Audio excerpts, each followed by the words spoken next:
नमस्कार बच्चों, एक्सरसाइज 2.1 की शुरुआत करते हैं। फर्स्ट क्वेश्चन देखते हैं इसका। ये सारे क्वेश्चंस हमने अभी तक जो भी कॉन्सेप्ट हमने पढ़ा है ना, उसमें फिट करके हम सॉल्व करेंगे और बहुत ही इजीली हो जाने वाला है। फर्स्ट क्वेश्चन है, which of the following expressions are polynomials in one variable and which are not. ठीक है, तो देखिए दो चीजें हैं यहाँ पे। इसे बहुत जल्दी जल्दी में हमें नहीं समझना है, ध्यान देना है इन 4 वर्ड्स पे। Polynomials in one variable, one variable का इक्वेशन होना चाहिए, साथ ही पॉलिनोमियल होना चाहिए। तो पॉलिनोमियल क्या होता है, उसका जो कोएफिशिएंट होता है, सॉरी जो उसका एक्सपोनेंट होता है वो होल नंबर होता है। ठीक है, तो देखिए 4x square minus 3x plus 1 ये क्या है, it is a polynomial, it is a polynomial. ठीक है, state reasons for your answer. Reason क्या हो जाएगा हमारा, रीजन हो जाएगा कि it has only one variable, one variable. ठीक है, सॉरी ये हो जाएगा पॉलिनोमियल इन वन वेरिएबल। हमें ये बताना है कि जो पॉलिनोमियल है वो वन वेरिएबल का है या नहीं। ठीक है, it has only one variable. Also exponent is whole number, whole number. ठीक है, एक्स स्क्वायर पावर 2 है, होल नंबर होता है। एक्स का पावर 1 है और 7 के साथ जो एक्स है उसका पावर है 0, तीनों होल नंबर है, इसलिए ये पॉलिनोमियल होगा इन वन वेरिएबल। ठीक है, चलिए नेक्स्ट क्वेश्चन देखते हैं। Y square plus root two, यहाँ पे आप देखें तो इसे हम ऐसे लिख सकते हैं, वाई स्क्वायर प्लस 2 का पावर 1/2। तो यहाँ पे 2 का पावर 1/2 है, but still it is polynomial in one variable. क्यों? क्योंकि ये 1/2 एक्सपोनेंट नहीं है।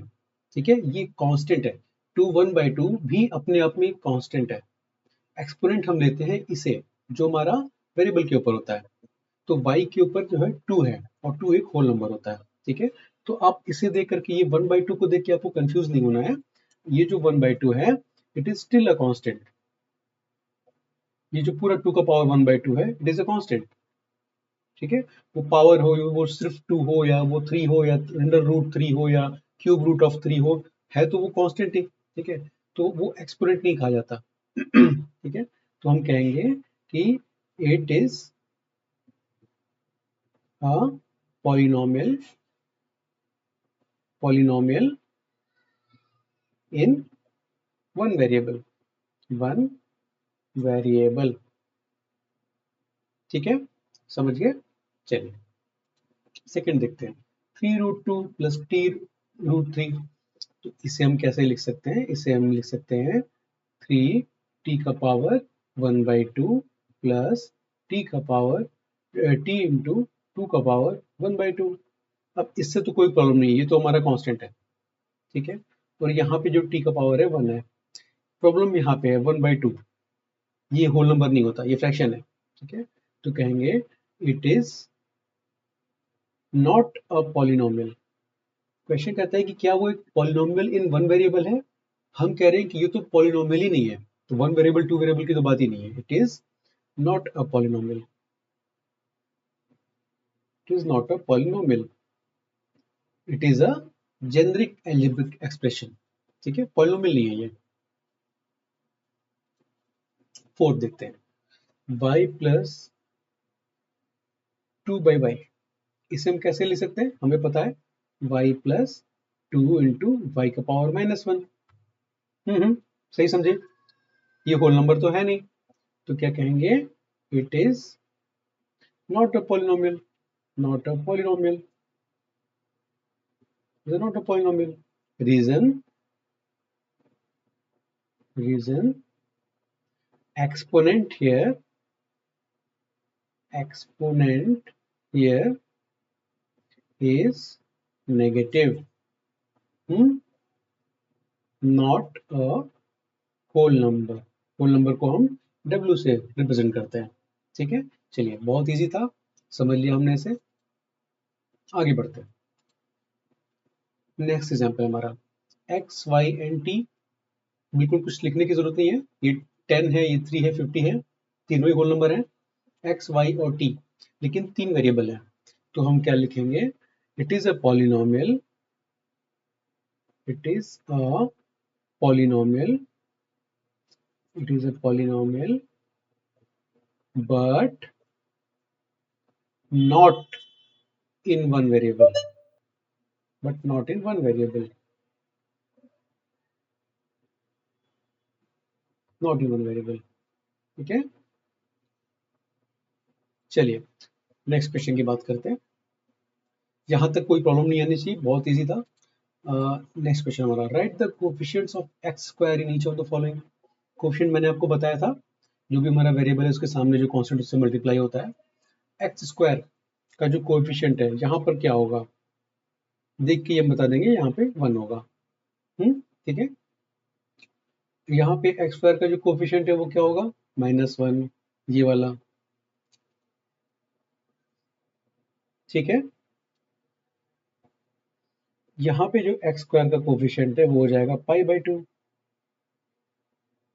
ठीक है, और यहाँ पे जो एक्स स्क्वायर है इसका कोफिशिएंट क्या हो जाएगा, इसे हम ऐसे भी तो लिख सकते हैं ना, 0x² प्लस √2x-1।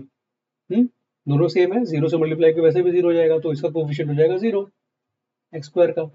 ठीक है, चलिए बहुत इजी था, आगे चलते हैं। Give one example each of a binomial of degree 35। Binomial दो टर्म होंगे, याद आ रहा है। चलिए बहुत इजी है, दो टर्म लेने हैं हमें, कोई भी ले लेते हैं। चलिए एक एक वेरिएबल ले लेते हैं, एक कांस्टेंट ले लेते हैं। कांस्टेंट क्या ले लूँ, लेट्स से 31 ले लिया। बहुत सारे एग्जांपल हो सकते हैं, एक एग्जांपल हम अपने हिसाब से ले रहे हैं। ठीक है, इसका कोई ऐसा फिक्स कोई सॉल्यूशन नहीं है, बहुत सारे इसके एग्जांपल हो सकते हैं।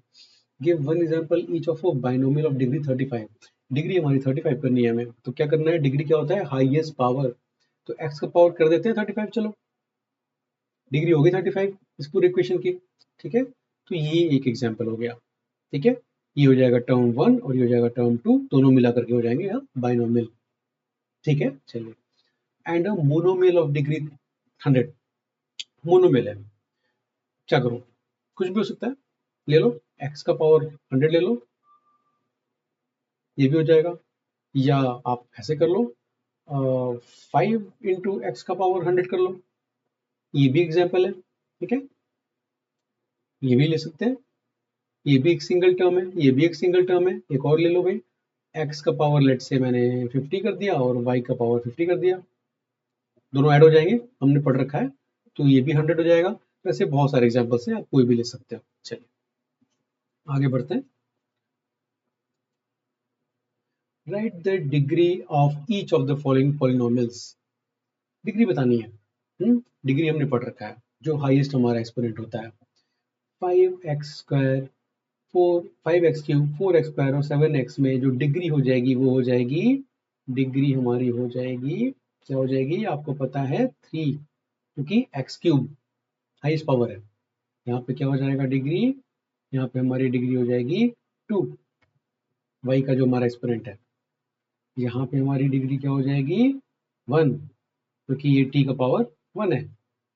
ठीक है, और यहाँ पे हमारी डिग्री क्या होगी, ये तो एक कांस्टेंट है, कांस्टेंट है। और इसे हम कैसे लिख सकते हैं, इसे हम लिख सकते हैं 3 × x का पावर 0। तो जो कांस्टेंट पॉलिनोमियल हमारा होता है उसकी डिग्री हमेशा 0 होती है। चलिए